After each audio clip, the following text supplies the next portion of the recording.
you may be in trouble. If you're from a major publication or from a network, it's a lot easier. There are two reasons why it's difficult, and it's also why it's critical. It depends on the resources you have. As an independent journalist, I don't have money behind me. It takes a lot of time to get documents and a lot of time to find the people to interview and to get them to be willing to talk to you. You don't have lawyers generally behind you. If somebody wants to sue you, you may be in trouble. If you're from a major publication or from a network, it's a lot easier. My experience has been that even when you have the evidence, that media are not interested. That's the other problem. If you're an independent journalist, who is going to run your story? They have their idea, and I think a lot of them are influenced by their own political ideology. That's a problem for an independent investigative journalist.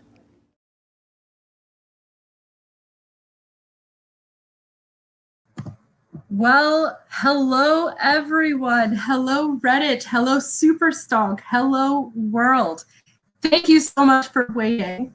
It is me, Lourdes, or as I like to go with, Elle.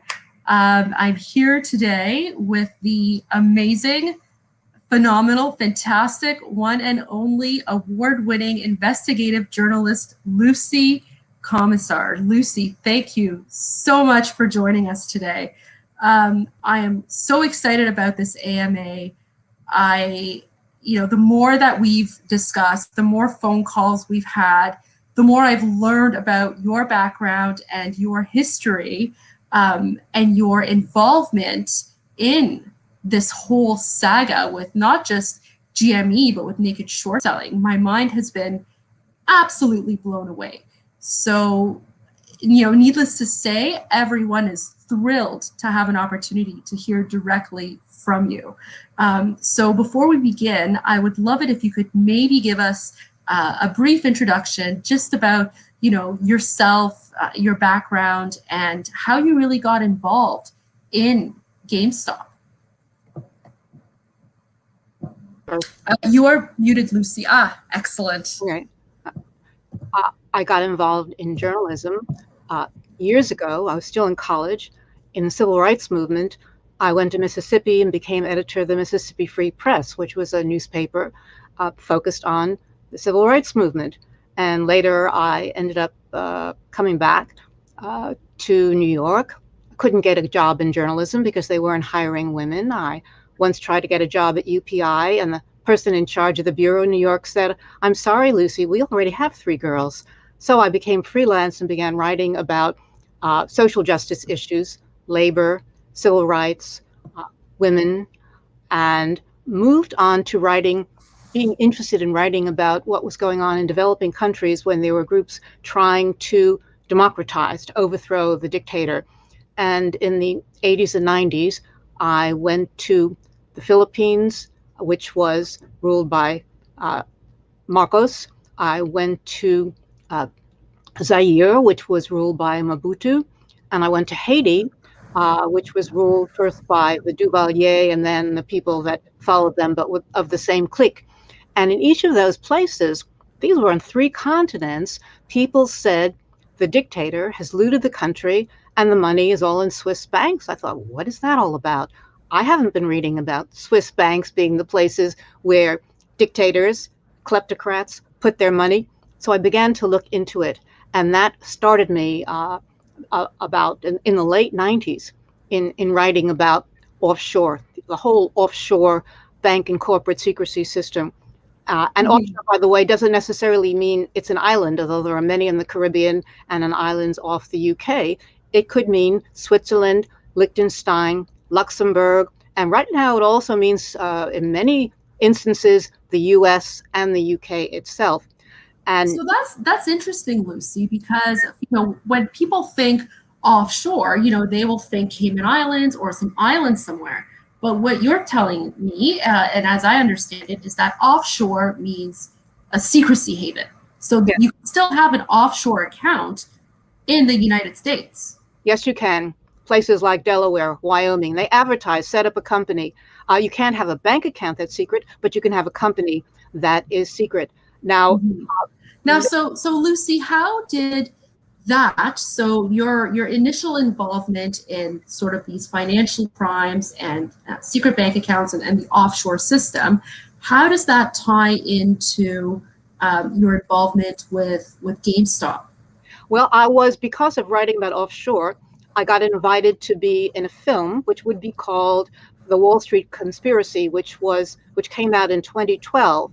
And when the person called me and I talked to the person who invited me, I said, I never heard of naked short selling. And he said, don't worry, we want to talk to you about offshore and how that is linked. And it certainly is linked. But when I went to the studio where people were being interviewed for the film, I met everybody who was involved in fighting naked short selling. Okay, Lucy, so now you have to spill the tea. When you say you met everybody, who do you mean? I met Wes Christian. I met Suzanne Trimbath. And you met Dr. T? Yes. Wow. So therefore, and other people that were in that film. And the film, by the way, is now on YouTube. Did you also meet Carl? I don't remember. I think he was there, but I don't remember meeting him. Mm-hmm. So I'm glad you mentioned that the film is on YouTube, because it has the link to that film and that documentary has been posted consistently on the Superstonk website by various users as well as mods. So for anyone who's watching and who has not seen The Wall Street Conspiracy, it is available to watch for free on YouTube, and I suggest everyone go and watch that. It is mind-opening and it is absolutely phenomenal.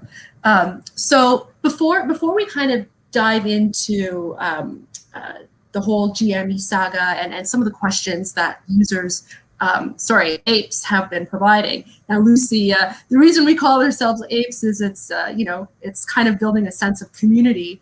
And it's interesting. I actually read a post today on Superstonk this morning while I was drinking my coffee and reading my daily DD, and DD stands for due diligence, by the way.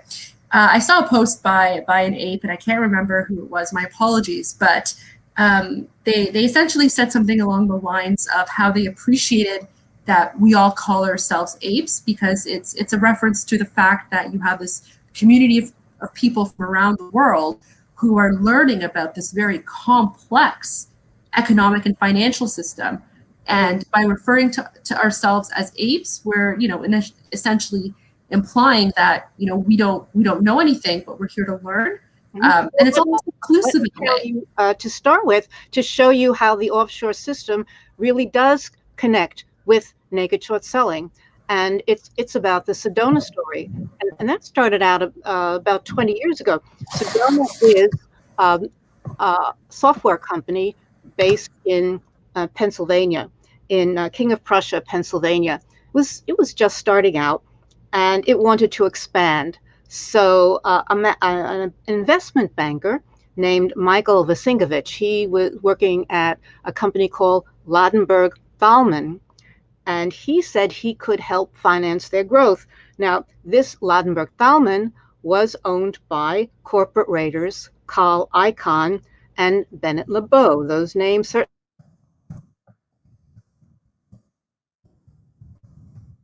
The deal was Vasinkovich was going to get Sedona a $2.5 million deal in which he would locate investors and sell shares to them. The lenders would be paid back when the loans came due. They would be converted to shares. So the deal was, you have a loan, and what we promise to pay are the shares. And the amount of shares depended on the stock price at the time of the conversion. This would come to be called death spiral financing, and you will see why. That's where offshore and naked short selling came in. Thomas Bodian and his brother Andreas, they are from Vienna.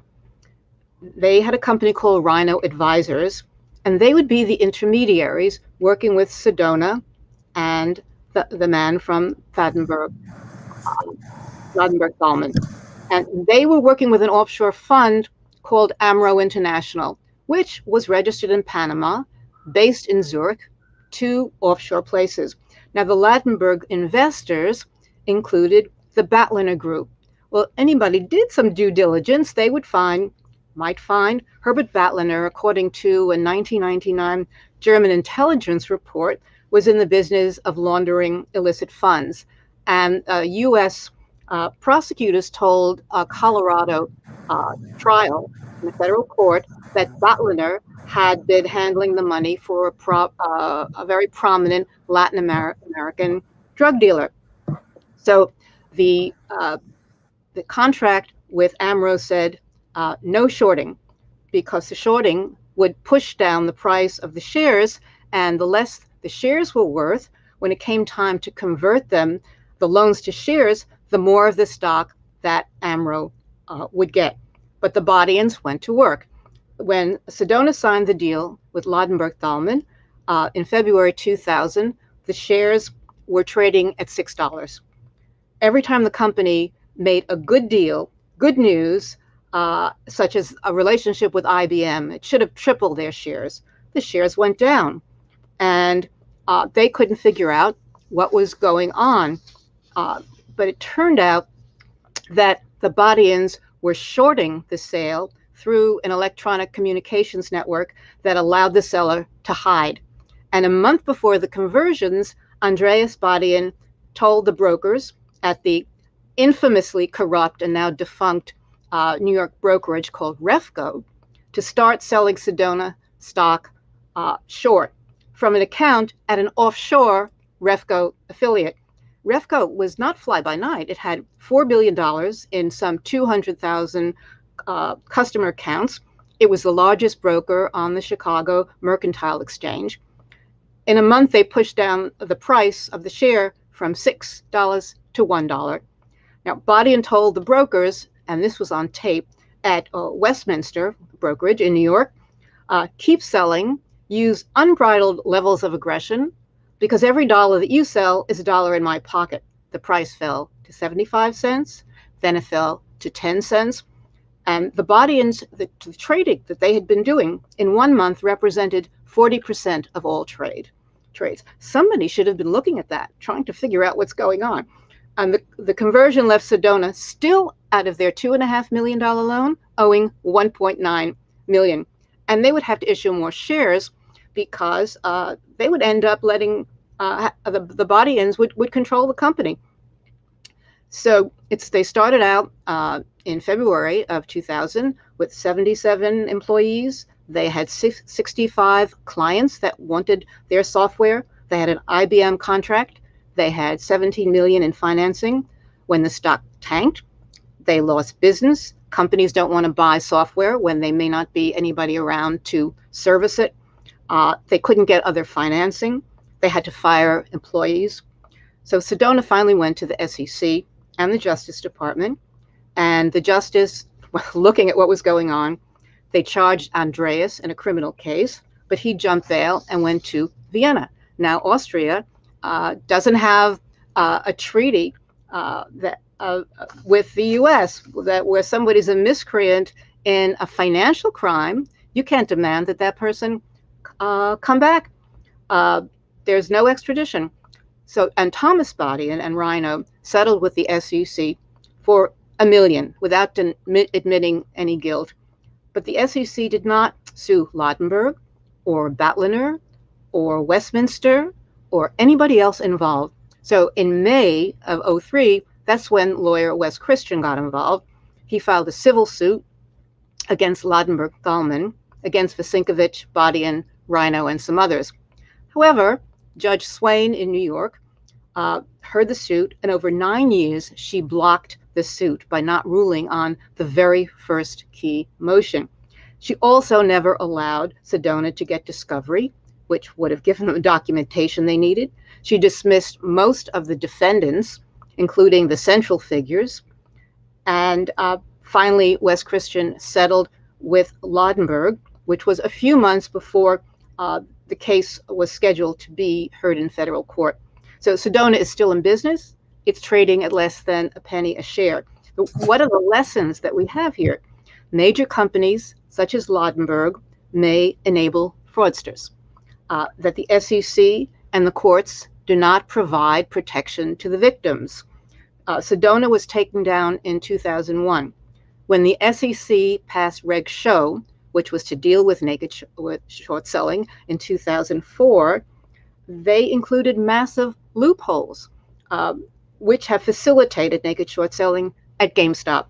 And for example, it ignored fails that didn't happen in public exchanges.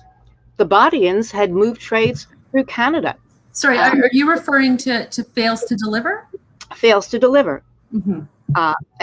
But it's only, they've actually put out a paper saying this only refers to trades on exchanges. This doesn't include when you go, nobody knows what's happening in Canada or some other places that are not providing information, or in dark pools. So they did not take the lesson. They knew about the case. They were involved in the case. And they just let it slide. Now, Wes Christian told me that more than 1,200 hedge funds and offshore accounts were working through more than 150 broker-dealers and market makers to strip these small and medium companies of their value with these death spiral deals. And the lawsuits show that the illegal shorters use shell companies in offshore Guernsey, the Caymans, Costa Rica, the Bahamas, and many of the companies that the Bodians cheated were put out of business. That's the first important lesson. And in the end, we will, as we go down through the years, the decades, it ends with GameStop. Wow. Thank you so much for that, Lucy. And I'm glad that you gave that sort of explanation of where it first started, because that actually ties into one of the questions that we have from one of our users. So if we could just pull up that question. So if we scroll down just a little bit to get to question number 2. So user Seek Adventure has asked, will the SEC not only investigate but also take action when it comes to short selling stocks to $0, like they wanted to do with GameStop, counterfeit shares, dark pools, etc.? And if I understand correctly from your story, what you're saying is that if these people end up leaving the country and going to some place like Austria, for example, then, you know, too bad, so sad kind of situation. Is that correct? That's correct. Sometimes they go after the low-hanging fruit. For instance, they went after the Bodians. They got a settlement for $1 million. They did file a legal complaint against Andreas. But what about the guys at the top? What about Ladenburg Thalmann, a very important company, which was then owned by a very important guy named Carl Icahn? They don't go after the big players. Okay, and so then, speaking of low-hanging fruit, then, so if you could just pull that question up again, because there are a few other questions in that screen that I'd like to ask. So if the SEC isn't doing anything when it comes to market manipulation, what are there, if any, ways that companies as well as shareholders can do to fight back against market manipulation? Do you have any thoughts on that, Lucy? Well, what's happened in the cases, and Wes Christian knows a lot about this. What was discovered, first bringing the cases in federal court, is that even if they got to a certain level, then they might be knocked out, because in certain cases the judges ruled that only the SEC has jurisdiction in that kind of complaint. So the federal courts were not useful. But so then Wes started going to the state courts. And once you can get discovery, which is you find out where the bodies are buried and where the evidence of the dirty stuff, which you can do when you're in a court case. You can demand that the other side give you particular documents that you are asking for. And that is how you get the evidence. You go to court, now you have to go to a state court and you demand the documents. And I'll talk a little bit later about how that worked out for another major company, but I think that's the way to go. Thank you. And if we could just pull up that question again, because I think this is a perfect time to seg into our next topic, Lucy. And this is a hot topic with a lot of users on the forum. So back on March 10 of 2021, GameStop was able to reach a price of $344 until suddenly journalists wrote negative articles which stated that the price of GameStop dropped. But the price of GameStop didn't drop until 15 minutes after the negative article stated that it dropped. This was huge, Lucy, because we had several screenshots from several users around the world who were posting this on social media, on the GME website and other places. Do you have any thoughts or comments on how something like this could even be possible? That's a good way to get into another story, which specifically deals with journalists. This is a story about a man named Anthony El Gindi.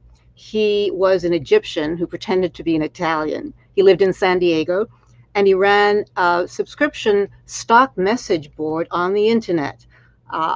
He had a few hundred hedge funds that were members. They were paying him $300 to $600 a month for the privilege of being on the website talking about who are we going to hit next. Hit next means who are we going to target with naked short selling. So such and such at the street will publish a story on Thursday saying this, that you can get a locate in a brokerage in Vancouver or at Goldman Sachs.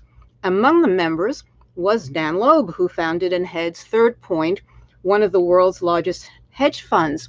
And he used the screen name Mr. Pink, which is a reference to a character in Reservoir Dogs about a bunch of gangsters using the name. One of them was called Mr. Pink, and he has talked about that online, not about what I'm going to tell you, but he says he was a Mr. Pink. So El Gindi had confederates inside the SEC. He would short a company, go to the SEC, get an investigation opened, the stock would fall. A former Lehman broker who had retired to Florida got a call from a fellow he hadn't heard from in 20 years. It was a former penny stock manipulator named Jonathan Kirshen, who ran Red Star Management out of Costa Rica.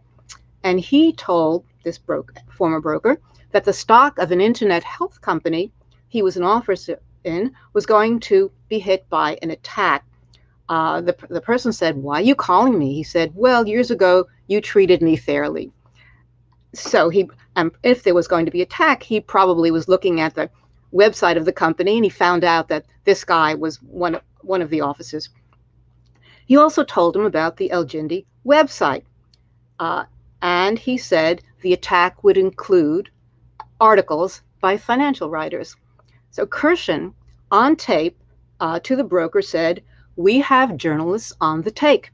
Kirshen had gone to Aruba. He had gotten cards you can load with money. He said, "You give $25,000 to a bank, they give you a card that someone can use at an ATM machine. We are using these cards to pay journalists." The former Lehman broker was going to work for Eagle Tech, a Florida company that was set up to do follow me on telephones. People could have phone calls ring on multiple phones or could follow them to other numbers. And Kirshen said, "Don't do that. We're beginning an attack on Eagle Tech next week." So with Kirshen's introduction, this prospective chief financial officer of Eagle Tech logged on to the website, and he hired 3 secretaries, because the way the website worked, it would go forward, but you couldn't scroll back, and you couldn't save online. So you just couldn't save. So he hired 3 secretaries, and they sat around the clock hitting print screen every 5 minutes. He collected bankers' boxes of transcripts and stashed them in his garage. Dan Loeb, Mr. Pink, is on the screenshots because I have them. Now, El Gindi's brother was in the Muslim Brotherhood. On 9/10/2001, El Gindi called his broker at Smith Barney and told him to sell all the shares he had, because tomorrow the Dow is going to 3,000. It was at 9,600. And the next day, the planes hit the buildings. A day after, the broker at Smith Barney called the FBI. He said, "I have a client who seems to have known about this." They looked into it. The Lehman ex-broker gave the FBI the screenshots. So aside from El-Jindi's Islamic connections, the FBI found out about the short selling attacks. And after that, they also found out that he had bribed 2 FBI agents who were giving him tips, such as, we are going to raid this company next Wednesday. And he'd give them $20,000 and he'd short sell the target and put it on the message board. El-Jindi was arrested in 2002. He was found guilty and sentenced to 13 years. The FBI couple also went to prison. After 7 years, El-Jindi got out. A few years later, his son posted on Facebook that his father had died. Journalists seeking information from the coroner were not provided with anything. They were refused. And some believe that he was put into a witness protection program to give information on his Islamic contacts. Now, Jonathan Kirshen had been living in Costa Rica, and he came for a 2-day trip in 2008, 6 years after El-Jindi was arrested. And he was arrested. And he was convicted of conspiracy to commit bank wire, securities fraud, money laundering, sentenced to 20 years in prison, and he is still there. Now, there were hundreds of crimes detailed in the El-Jindi screenshots. Information about journalists, information about important traders. There is no indication the Justice Department went after any of the 400 naking, shorting miscreants on this website. Or sorry to interrupt, Lucy. So what you're telling me then is, if I understand this correctly, is that the El-Jindi case is definitive proof that there has been manipulation by the media in the past, by journalists who have been brought out. Is that what you're saying? Is that, yeah, they were paid for it. Yes, they were paid to do this. And the information comes from the guy, Kirshen, who is paying them. Wow, that is unbelievable. That I don't even know how to respond to that, because you would think that the media is supposed to be unbiased and objective. But hearing this, I think, and having a case that is providing definitive proof is incredibly eye-opening. And that kind of ties into the next few questions that I have. So I just wanted to play a video very quickly. If we could just pull that up.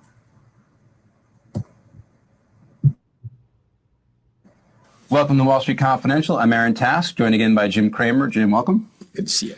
Thanks for being here. There's a lot of economic data out today, but I want to talk about something else first. Again, today we have the misdirection from the futures. The futures pointing to an up market, and as of right now, stocks are down again. Is this just because it's the holiday period that we're seeing this? You know, a lot of times when I was short at my hedge fund and I was positioned short, meaning I needed it down, I would create a level of activity beforehand that could drive the futures. It doesn't take much money.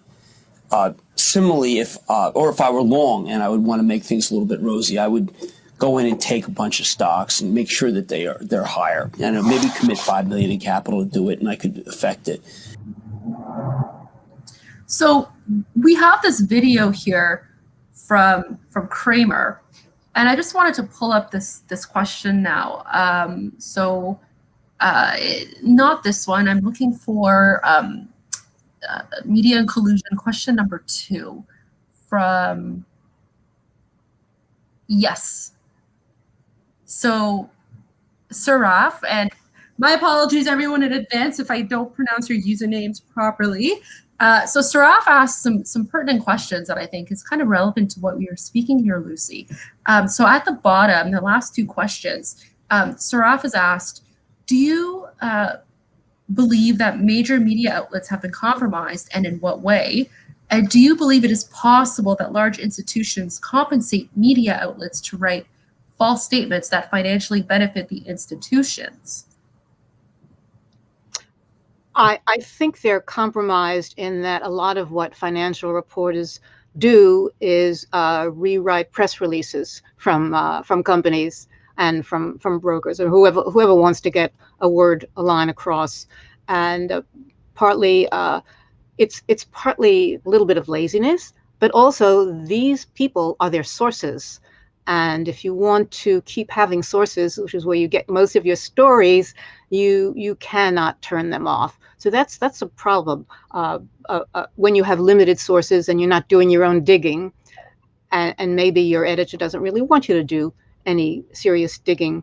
How can do they compensate them? Well, we've heard that some they are compensated. I don't know if the very big ones do it or whether, but there are various kinds of compensation. Sometimes you get a job.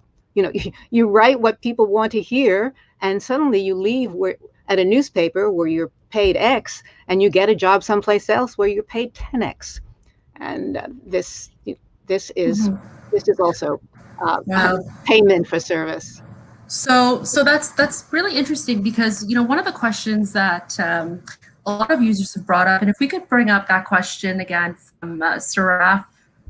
So at the end, they ask, in addition, how can a regular consumer differentiate between trusted sources and compromised outlets?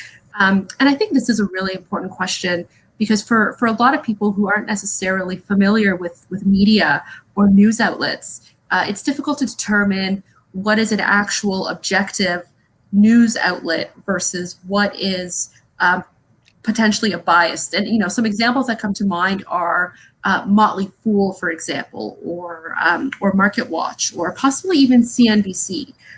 So what recommendations or suggestions can you give to the community when they're trying to find trusted sources versus compromised outlets?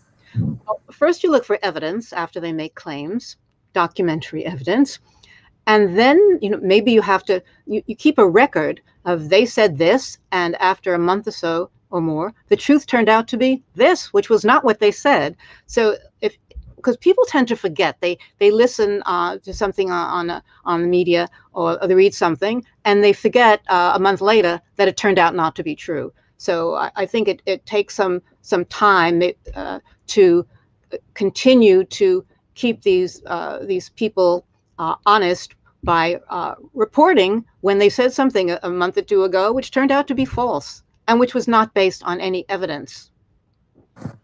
And so thank you for that clarification, Lucy. I appreciate that. And that kind of ties into the next question that I have on the same sort of theme. Now, I've read your article about GameStop on your website, the Komisar Scoop, and I suggest everyone go and read it because it was an excellent read. But I just wanted to pull up a question from another user, and this is question number 3 on this topic, media and collusion. So Banjo Beard Arcs has asked, he would like to know your opinion on mainstream media, for example, CNBC, coverage of the GameStop saga since the January run-up.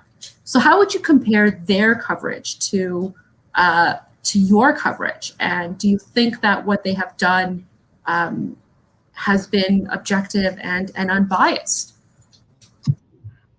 And sorry, before you continue, I also want to frame this in the context of the fact that we have documentary evidence that when CNBC was broadcasting the congressional hearings, they actually edited, even though this was a live stream, they edited out those questions from those politicians who seem to be asking the right questions and the tough questions. So if someone was watching the congressional hearings on the official website on YouTube, they would have seen, for example, Dennis Kelleher, president and CEO of Better Markets, asking the question. Whereas if you were watching that same live stream on CNBC on TV, that segment was actually edited out live, and they made no mention of it. So with that in mind, how would you sort of, I guess, what's your opinion on mainstream media coverage of the GameStop saga? Well, I agree with your distrust, and because of that, I haven't watched television for 20 or 30 years at all. I don't have a working TV, and when there are hearings, I go to the website of the committee and I click on the place to get to the hearing, and I watch the live hearing. And I certainly would not trust any place like MSNBC or CNN or any of them to tell me the truth. So one quick way to avoid being deceived is to stop watching that media. Sorry, can you repeat that, please, what you just said? I haven't watched television for 20 or 30 years because every time I see a story where I know the facts because it's something I'm working on, they are lying. So why should I waste my time? There's a hearing, you go to the committee site, you click on the URL for the hearing and you watch the hearing, and the hearing will go on correctly and nobody will censor it. But I certainly wouldn't get my news from CNN or NBC or any of them. So you would get your news directly from the source? Yes, and also I find it's very useful to look at articles that people are posting to the internet, and I know who's writing them, so I know whether to trust the source. And very often they're not mainstream media.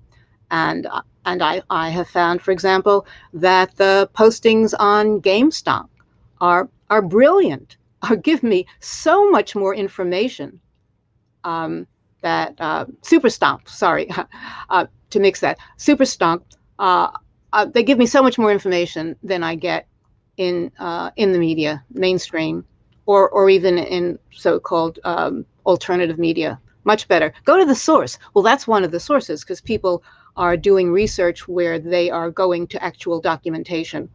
Okay, but Lucy, before we get too far here, and you're saying go to the source, which is our Superstonk, we have politicians who have certain opinions about Superstonk and about, us apes. I'm just going to play a video, and this was from the most recent congressional hearing. Can we just pull up that video, please? Oh, he's so ignorant.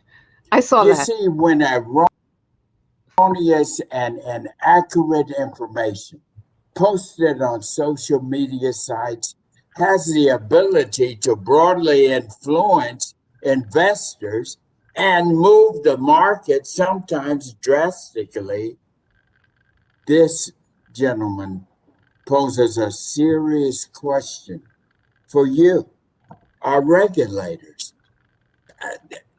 There is now such a huge hole in our regulatory process because of GameStop, with inexperienced investors relying on unverified information from unqualified social media. Wow. Lucy, you have this elected official, this politician who's saying that Superstonk and GME and before that Wall Street Bets is unverified information from unqualified sources. What do you make of that? Well, I'm sorry, the man's ignorance is showing. When I saw him speaking in the hearing, I couldn't believe what he was saying. The real evidence are the statistics that come from FINRA, which is the broker self-regulator, from the SEC, from the DTCC, which is the clearinghouse. Very often these are put out by Bloomberg and other market analysts. The actual data is put out because they have a lot of people that can spend every day going into all these places and getting the data.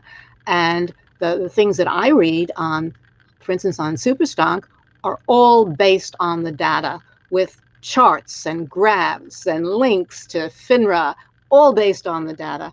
I don't think, we don't know the number of trades that were made by people who were reading what was written on Superstonk, or the trades that were done by hedge funds or by anybody else. So we don't have that information. But in terms of moving the markets, that is the mainstream media. That is the Wall Street Journal. That is the New York Times. Can you compare the numbers of people who see those articles and have a lot of money, very often institutional money, to the people on a website? I think there's no comparison. It would be really interesting if we could ever find out where the buys and sells were coming from. We know some of it, but not all of it. But I totally disagree with this person who is obviously showing his ignorance, and I bet he never looked at the website of Superstonk and saw the very granular, serious analysis that is being done there. Lucy, I'm blown away. I bow down to your intelligence and your amazingness, and you are now officially my spirit animal, and I want to be you when I grow up and become an adult. So I'm just putting that out there. I just want to pull up another question. This is question number 4 on this topic of media and collusion, and this is a question by Retread83. So if we could just pull that up, please. While we're waiting for that question to be pulled up, I'm just going to read it out for you, Lucy. So there we go. Yeah, Retread83 is asking, I would like to know your thoughts on the 3rd congressional hearing.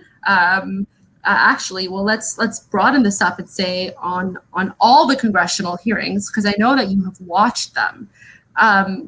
Who, in your opinion, who was the best speaker of all these congressional hearings? I think that Keith Gill was really the best. And Sorry, can you repeat that?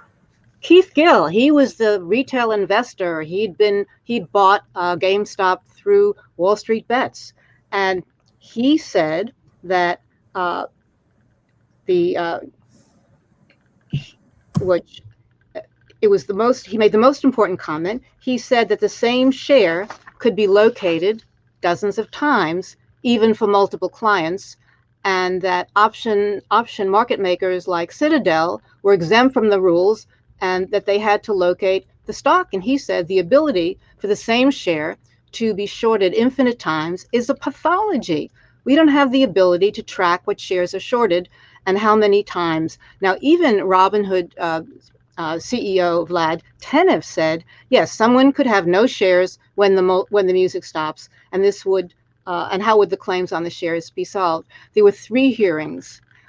There were supposedly very smart people. There were people in Congress asking questions. There were the leaders of the market regulators, Gary Gensler, SEC, Robert Cook of FINRA, which is the broker self-regulator, Michael Bodson of DTC, which is the clearinghouse. None of them asked about naked short selling, fails to deliver.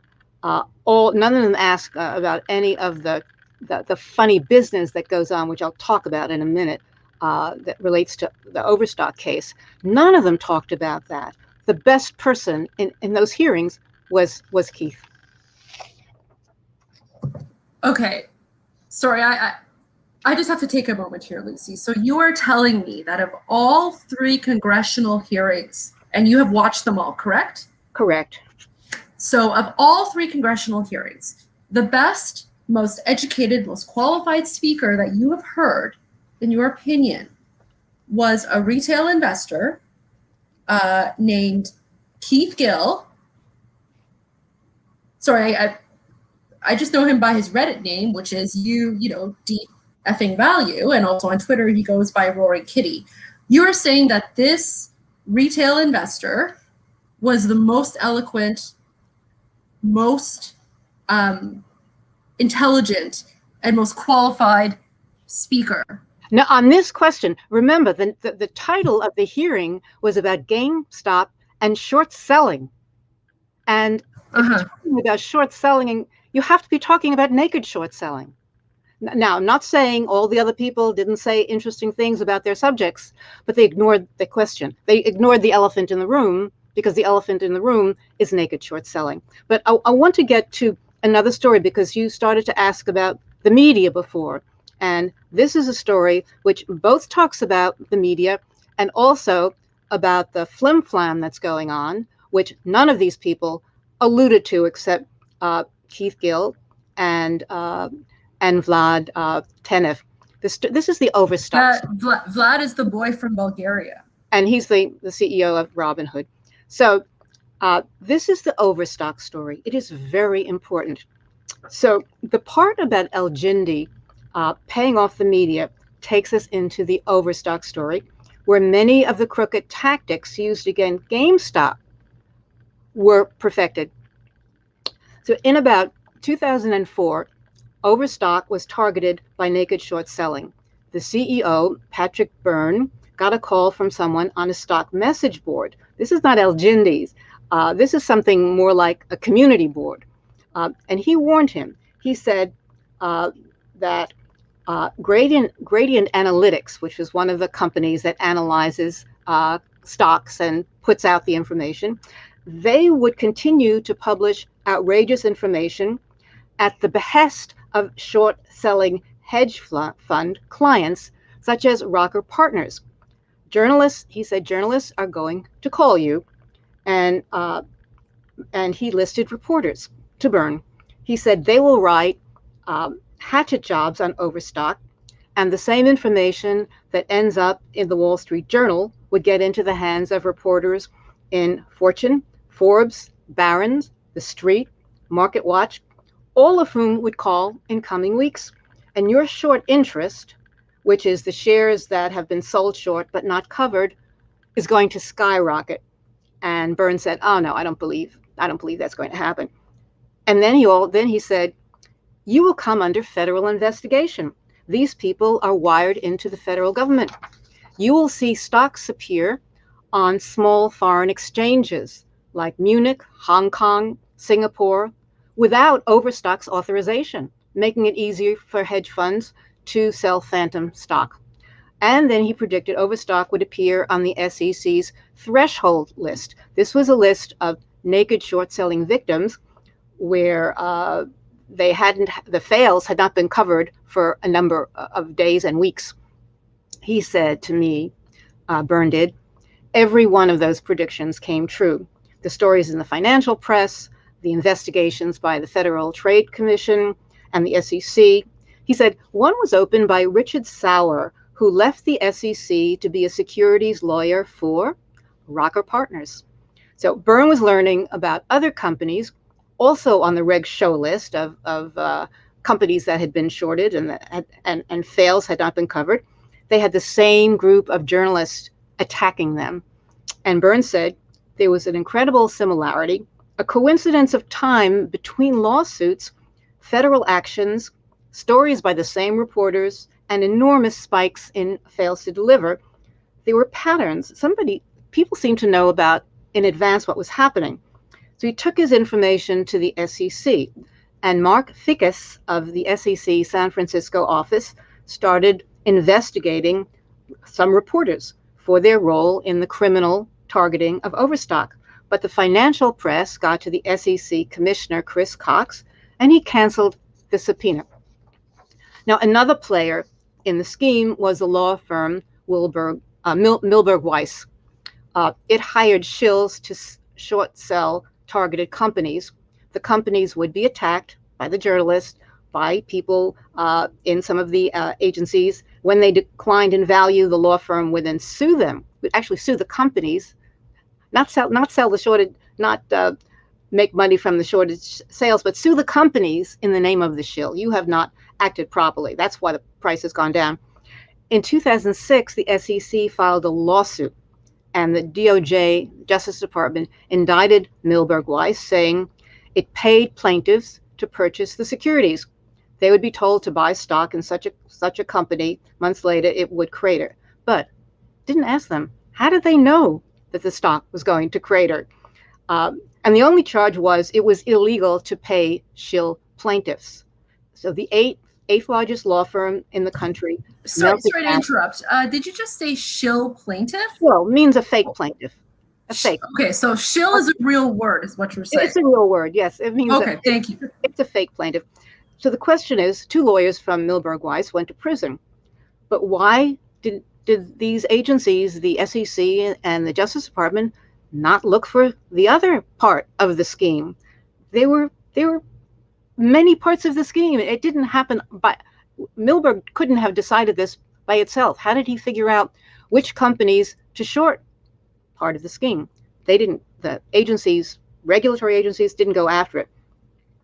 Now I want to connect something more to GameStop, which is Overstock filed suit against 11 prime brokers in 2007. These are all the big guys. So they're Morgan Stanley, Goldman Sachs, Bear Stearns. They were Bank of America, Bank of New York, Citigroup, Credit Suisse, Deutsche Bank, Merrill Lynch, Lehman Brothers, UBS. 11 of the real biggies who have most of the trades in the country, because the smaller brokers are their clients. Although in the charges, Goldman said about Goldman, Overstock said it pursued a strategy of buying conversions from market makers who have to buy and sell shares of the stock they make a market in. And the conversions were to create inventory for stock lending at below market rates. Now, what are conversions? 4 years later, in 2011, when the case finally got to the point of being in court, people making depositions, Mark Cohodes, who was the managing partner of the $1.5 million Copper River Partners, which had been called Rocker Partners till David Rocker left, and Mark Cohodes had been one of the partners. It was one of Goldman's largest short-selling hedge fund clients. He described how the conversion trades created faked shares. First, people out there, many know, many don't, a call is an option to buy a stock at a certain price by a certain time. A put is an option to sell a stock at a certain price by a certain time. Cohodes said a firm or a market maker would synthetically create a short by doing options trades, buying the stock, selling a call, or buying a put. And the partner would do just the opposite. By doing that, they would, by buying the stock, they could create a borrow off the option trade. And it would leave them neutral, but it would create a long stock. And they could lend that out to cover sales. But they were counterfeit shares that Goldman had created. This is the kind of thing that you have to read several times in order to understand it. And Cohodes was upset. He was being charged to borrow stock he said Goldman didn't have. He was being lent. And the thing is that fees for stock lending are a major part of Goldman's income. They can charge 30, 40, 50% for hard-to-borrow stock. The Overstock suit said conversions were bought by prime brokers and used to acquire or invent long stocks that they could then loan out, and they would get fees and even sell as if they were real, because they were real on their books. In his testimony, Cohodes said, "I think the securities lending market is just like the mob. I think it is completely rigged." And a staffer in a back office of a trader explained to me that such conversions gave Goldman the chance to lend stocks it didn't have. When Goldman did that with Overstock and never delivered, they could turn around and say, "We've cleared this trade. We can now offer it to our other customers on a stock loan borrow basis." And there would be a huge benefit. And clients would turn a blind eye and say, "Well, we got the stock, we borrowed it," even though it would never settle because it wasn't a real stock.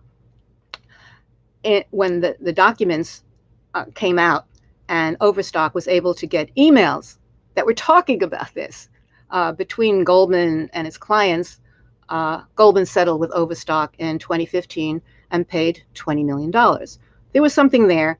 If they didn't have the evidence that Goldman was being crooked, Goldman would not have paid. Now, Byrne told me he got subpoenaed to turn over to the Justice Department the evidence that he was able to get through discovery, through getting the documents from Goldman. And he said, by 2010, I know the FBI had an indictment drafted against Goldman Sachs. We had all the data. We spent $20 million on discovery to get these guys. All he gotten back was $20 million, but he said to me it was well worth it. There were agents working 3 years on this. They went to Eric Holder, who was Attorney General, head of the Justice Department, and he refused to sign their indictment. And a week later, he went to Congress and said there are some companies too big to fail, too big to fail. So at the very top, someone like Eric Holder was, I don't know, in cahoots, supporting, protecting the miscreants, the people who were breaking the law. That was Eric Holder, who is still held in high repute by people in power. That's important. There's a closer connection to GameStop.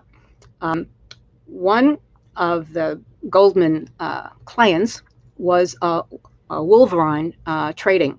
And among the documents that Overstock got was an email that Wolverine Trading sent Goldman Sachs asking whether there was some effort at cleaning up fails. Now, cleaning up means buying the shares and actually delivering them to the lender or the buyer to cover the short. Goldman said, "We will let you fail." That's on an email. That was in the court case. That violates SEC rules. That is illegal. Wolverine was not a normal market maker. It colluded with broker-dealers to promote naked short selling. In 2011, it had to pay $2.4 million after NASDAQ found it guilty of violating Reg Show, the rule about naked short selling, by failing to close and deliver positions, engaging in sham transactions to improperly reset delivery obligations in the threshold securities. Those are companies whose fails to deliver have persisted for weeks. Now, the scam, which the SEC has actually written about in papers, even if it doesn't always go after these people, was called buy right. And the trader buys a security at the same time sells a call, which is an option to buy on that security, uses the bought shares to cover the short, but now has to deliver the same shares to the buyer of the call, which was the option to buy. Only this is a new transaction. So the short sale timer is reset. So forget about trade plus 3, now it's trade plus 2 to pay. The trader may never deliver the shares because the trader can roll over the trades and do the deal over and over again with these fake options connected to buying shorts conversions. And more evidence for me that Wolverine was very likely guilty of more manipulation, because the other one, it had to pay. They found out they were really doing that. In February this year, when Robinhood made, the broker made hundreds of thousands of trades for $1 a trade in dark pools to manipulate the price. And it had never traded in dark pools. It had sent its trades through Citadel. It was trading in hundreds of thousands, up to 700,000 shares in a period of some months at $1. Now, dark pools were set up for huge trades, so trades that they wanted to have them secret so they wouldn't move the market. So if somebody was buying 2 million shares of IBM, they couldn't get it only from one other broker, so they had to get it in pieces. Well, as soon as they made the first deal to buy, everybody would see it if it was an open exchange, and that would bid up the price. You want this? You can have it, but for more money, we're charging you more money. That's what the dark pools were about, so that you could make huge trades and not move the market. $1, that's not a huge trade. And Wolverine, they were also, they traded several $100,000 worth of trades, and the average was $3.85 a trade. Wolverine was doing that. So that makes me suspicious that that company, that Wolverine, has not changed its very questionable practices. Now, why do I suspect that these tactics were used to create fake shares? Because the obvious sign of market manipulation is massive short interest. That is, fails. Nobody has covered the shorts. And it could be, if it's huge and lasting, it means the shares were never borrowed to cover and deliver. Well, at one point, GameStop short interest was 226%.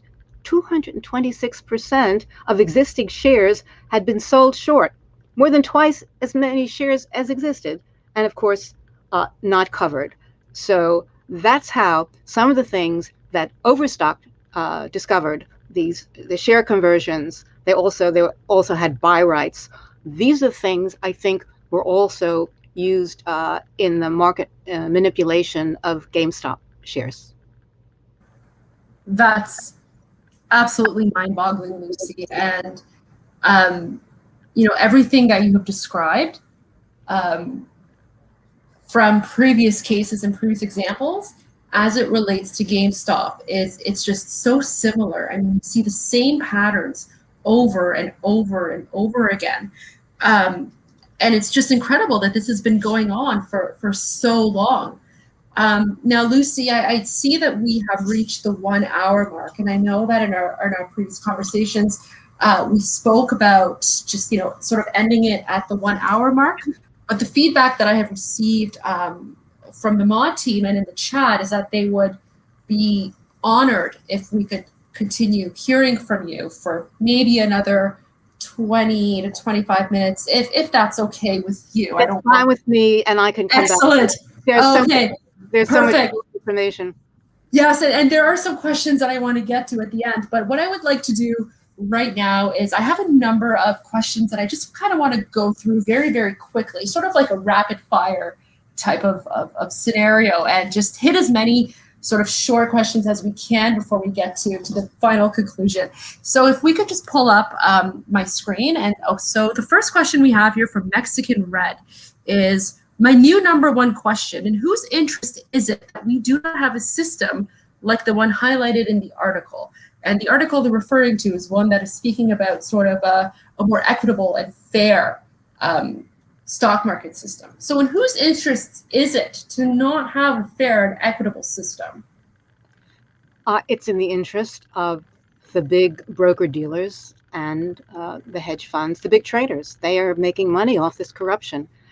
And they are mostly given a pass by the SEC and the exchanges. Sometimes they get a slap on the wrist. They pay a few $1 million fine, but they're making billions. That's the problem.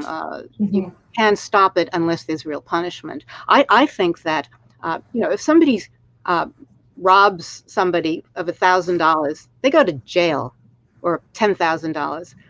These companies are robbing the society of multi-millions.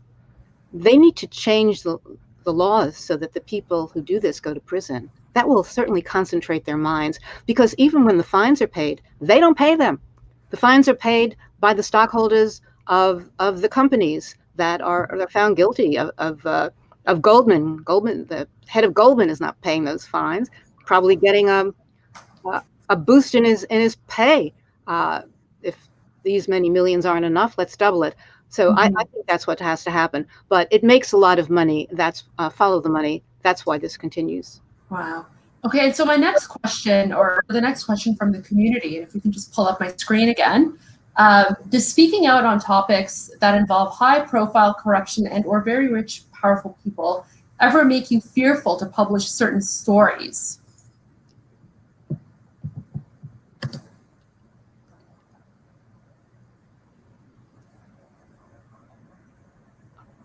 No, I have not been threatened physically. Occasionally, but not on this kind of story, but in another story, somebody I was writing about sent a threat of a lawsuit to a publication, and the publication killed the story.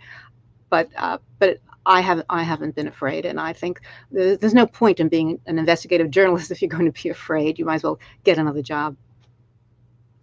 Okay, and so the next question, let me just pull it up here as well. I'm just going to scroll through these. We've already answered a lot of these. Here we go. So this question from PDWP90 whether there's any data or disclosures that you've been keeping an eye on recently. So this person runs an investment data site, and they're always curious to hear what information others find interesting. So Lucy, where do you get your information from when it comes to the GameStop situation?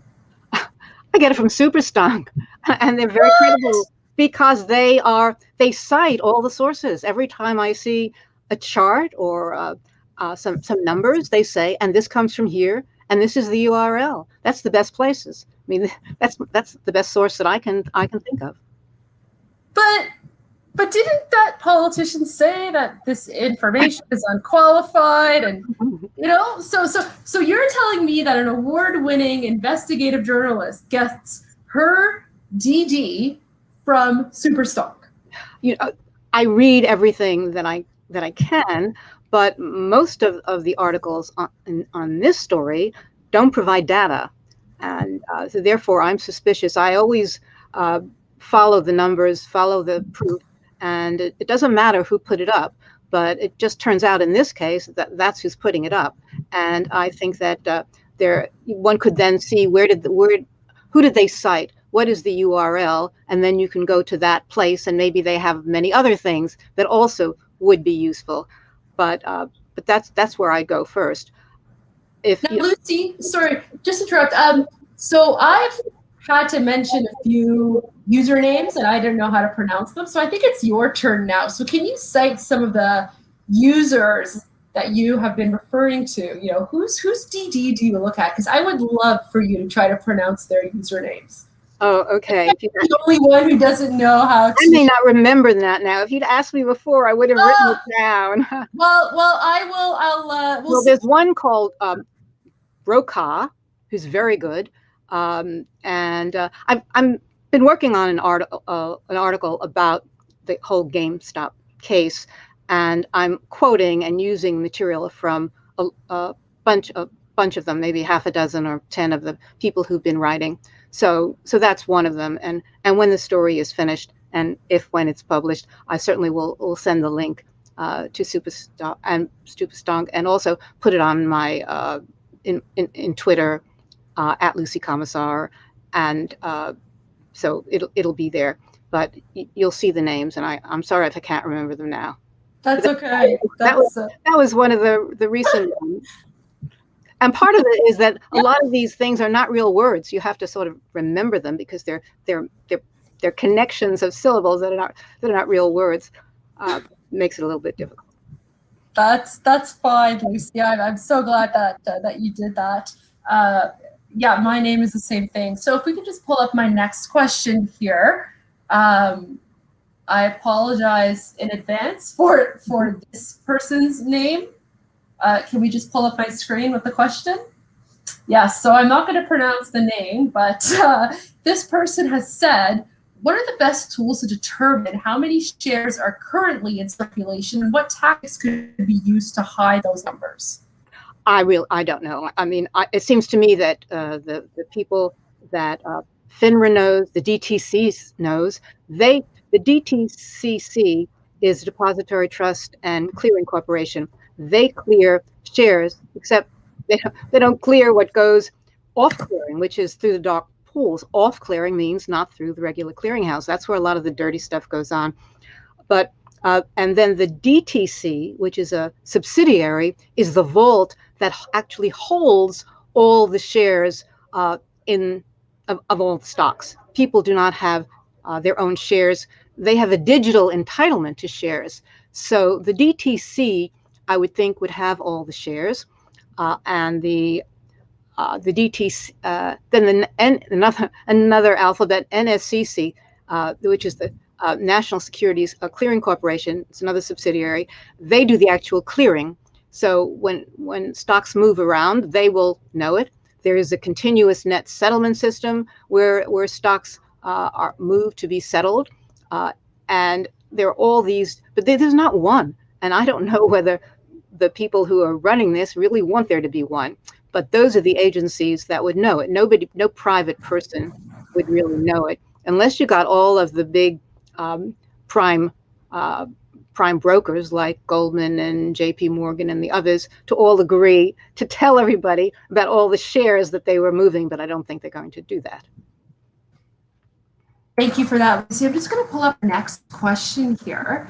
So this is from Half Dane, and this person has said, first of all, he remembers reading your article in March, and they're starstruck by the fact that you are here with us. Let me just try to zoom in a little bit on my end so that we can make that a bit bigger. So this person has this person has asked, being a European ape, I've read many claims that this kind of market manipulation wouldn't be possible over here, especially naked shorting would be effectively prevented. Do you think that is accurate? Is there a way to effectively prevent naked shorting? I'm not as familiar with Europe. I know that South Korea has been very active in dealing with naked shorting and in attempting to prevent naked shorting. But I don't know enough about Europe. Of course, there's a way. This was proposed some years ago when Biden stopped being a member of the Senate in order to become the vice president. The person that was appointed was Ted Kaufman, who had been his chief of staff. Ted Kaufman was excellent on this issue. So, and Ted's and this is mentioned in the article that was in American Prospect that I wrote in, that was published in March. His chief of staff was Jeff Kavanaugh. Now, they got some other senators involved, and they attempted to get the DTCC, the SEC, to agree to require what they would call a hard locate. That means a company broker could not just say, we're shorting this, but we know where we can get a share when it's time to cover this. We know where, except they say that we know where to 10 or 20 or 50 different places, and it's the same share that they're pointing at. So what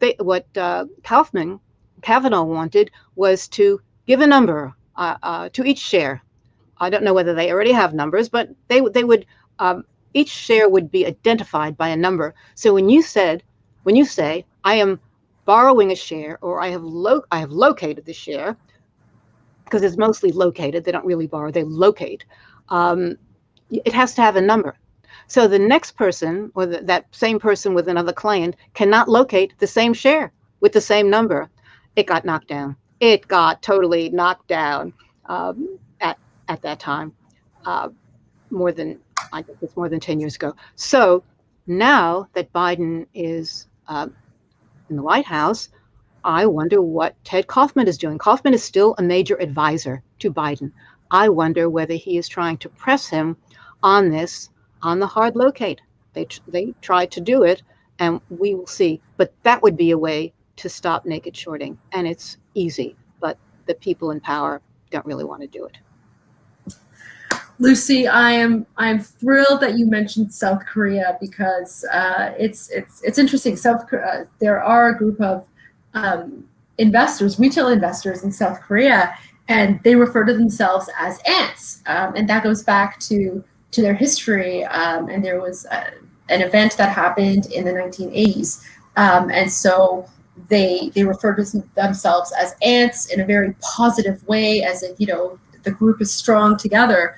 And so on our Superstonk, whenever they join us, there's always a sentiment of apes and ants uniting. So it's really interesting that you mentioned that there are these very strong laws against naked short selling in South Korea. So I'm thinking maybe it would be beneficial for all of us to learn from some of those recent regulatory changes. Now, having said that, I know we're getting towards the end of it. So I just want to end off with a few final questions. So if we could just pull up the screen again. So this person has asked, have you ever been threatened by those you investigated? And if yes, what was the situation? What were the types of threats, and what came of it? No, I haven't been threatened. No. The real, what the threat is, that major media do not want to tell this story, because if you're an investigative journalist, that's the real threat to you being an investigative journalist, when people don't want to run the story. I was very glad that the American Prospect, which is run by a very smart guy named David Dian, they ran the story. And I'm also, by the way, one of the reasons I know a lot about this is I've been investigating naked short selling for years because I'm working on a book about it. And it will start decades ago, at least as far back as Sedona, which was in 2000, and it will end with GameStop and go all the way through, telling the stories that I've told you now, talking about what the regulators haven't done, what the Congress hasn't done, and there is really so much more that we can talk about, even in an hour plus. But I hope that when that comes out, because it has never been written about, this will be the first book that attempts to tell the whole story, starting from back then. And so I hope that it will get published, and that it will begin to educate the public, because I think the public has to move the members of Congress to make changes on the issue of naked short selling. It's, as we could see from the hearings, it doesn't come from Congress, and it doesn't come from people running the major regulators. It comes from people that are not really the little guys, but it comes from some very smart people who know what's going on and who can get attention because they bring out the truth. So I have to unmute myself. I'm really glad that you mentioned your book, Lucy, because I think that is exciting news, and that really answers a question from this user, Retread83, who wanted to know if you're going to do a deep dive into the underbelly of Wall Street. So I think all of us are going to be very excited for this book, and we would love to see it published. And so having said that, Lucy, let me just see if I can pull up this question here. I just have to find my mouse so I can move to the last question. In terms of, getting this book published, or just being able to support investigative journalists such as yourself, independent investigative journalists such as yourself, what can we do as social media users, as regular people around the world, as apes on Superstonk? What can we do to either support you financially so that you can continue investigating things, or so that you can actually publish this book? Because I'm sure many of us would love to read this book. Well, I haven't put my articles on any kind of a paywall because I want people to read them, and to me that's the most important thing.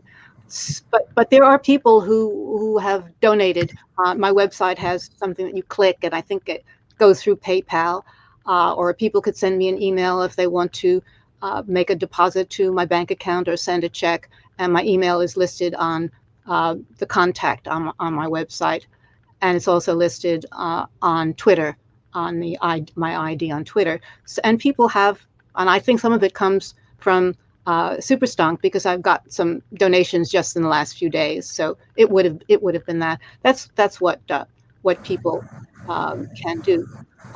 To do this book, I did initially get a grant from the George Polk Foundation, which is a very prestigious, fine foundation, but that allowed me to do some research over a year or more, but that ran out. And so now what would help? What would help is a contract from a publisher. That's really what would help.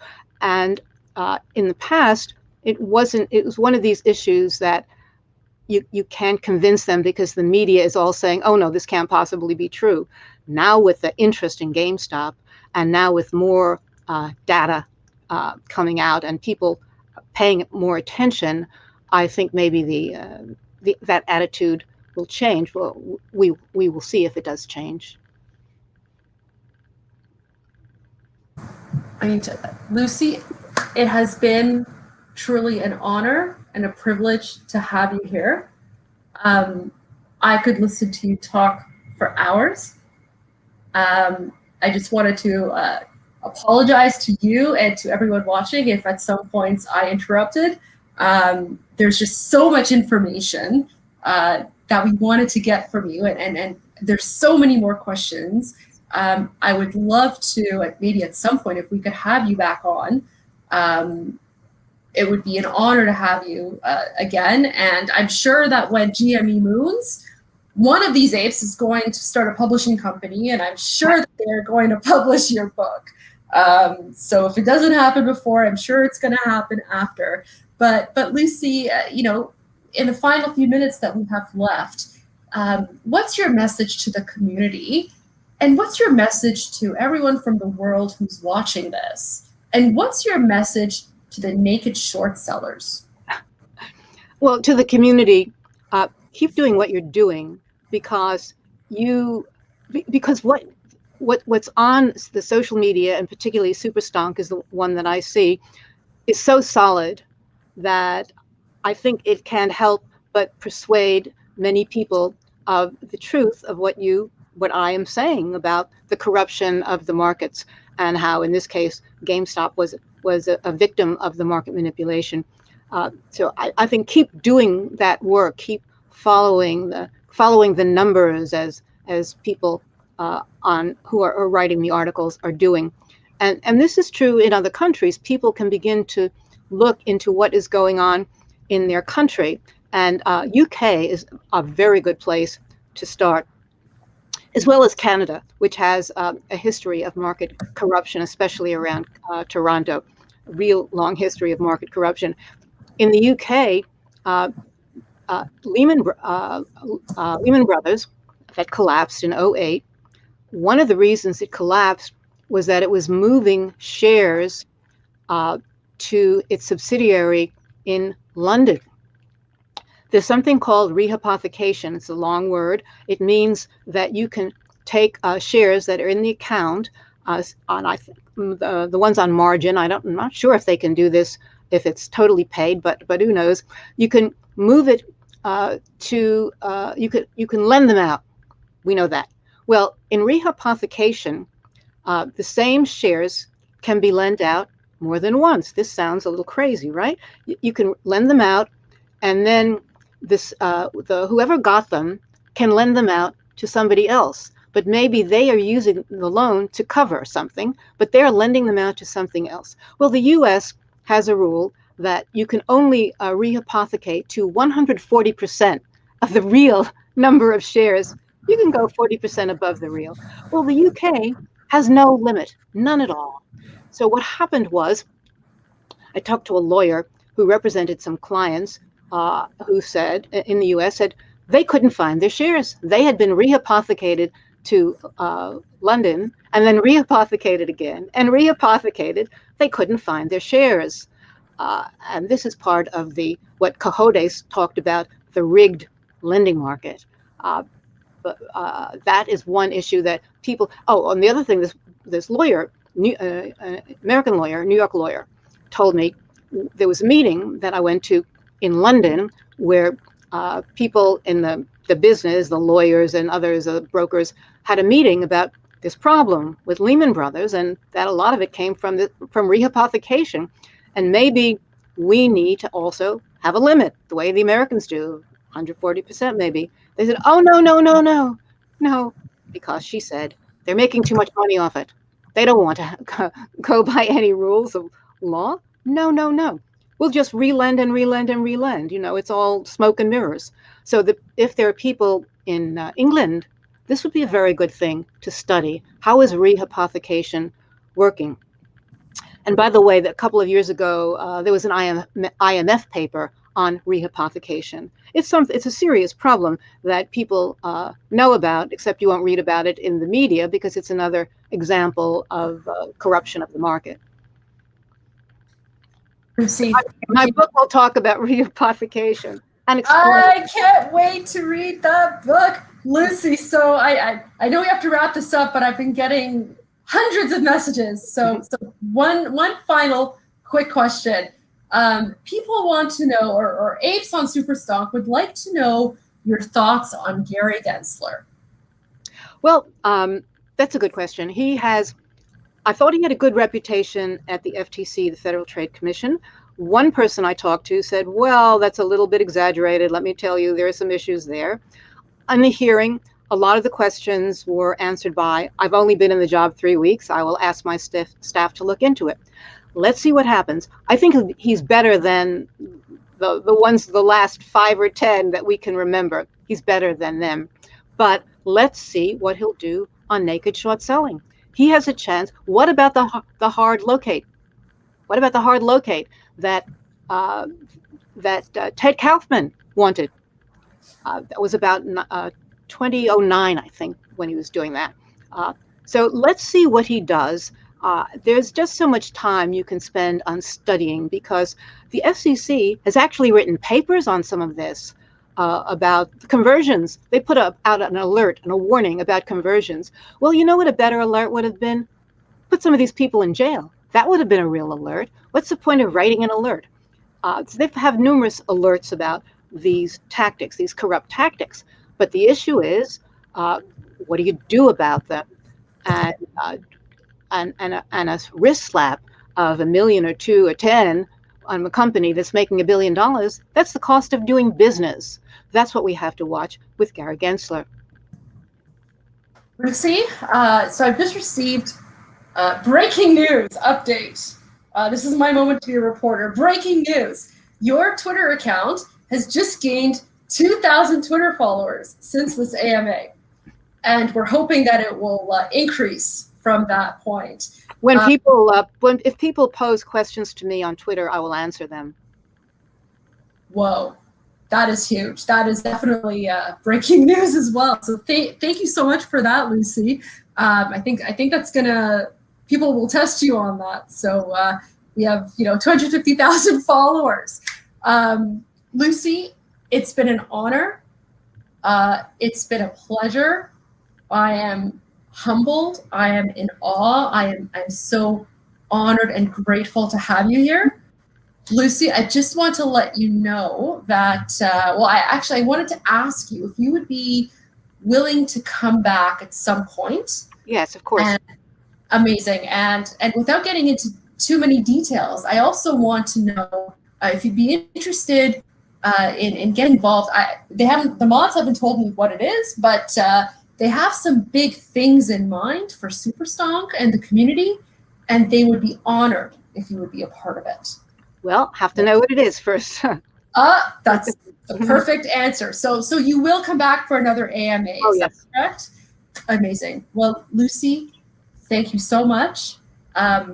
It's been an honor, a pleasure. Any last words or parting words for the community? No, I'm very glad to be in touch with the people on Superstonk. I think that you all are doing a really good job in the absence of real mainstream journalism on this issue. Thank you, Lucy. Thank you so much. And to everyone who has been watching, thank you for tuning in. Thank you for listening to us. And we will have Lucy back at some point, and it is truly our honor. So once again, on behalf of the Superstonk community and the AID community and the Korean Ant community who have been listening in as well, thank you for joining us today. Have a fantastic evening and weekend. And I just wanted to plug our next AMA, which is going to be with Wes, Lucy, the lawyer that you mentioned. So he's going to be joining us next week. So everyone tune into that as well, because I think that's going to be just as exciting. Wes Christian is amazing. He, since 2000, when he got involved in the Sedona case, he has done most of the naked short selling cases for 20 years. He knows everything. And so you're really fortunate to have him. Thank you. So we look forward to spilling the tea with Wes Christian next week. Thank you so much, Lucy. Take care. It's been my pleasure, especially since I know I'm speaking to such an intelligent and very well-educated audience. Thank you. We love you. Love you. We are not worthy. Thank you so much. Take care, everyone. Have a good evening.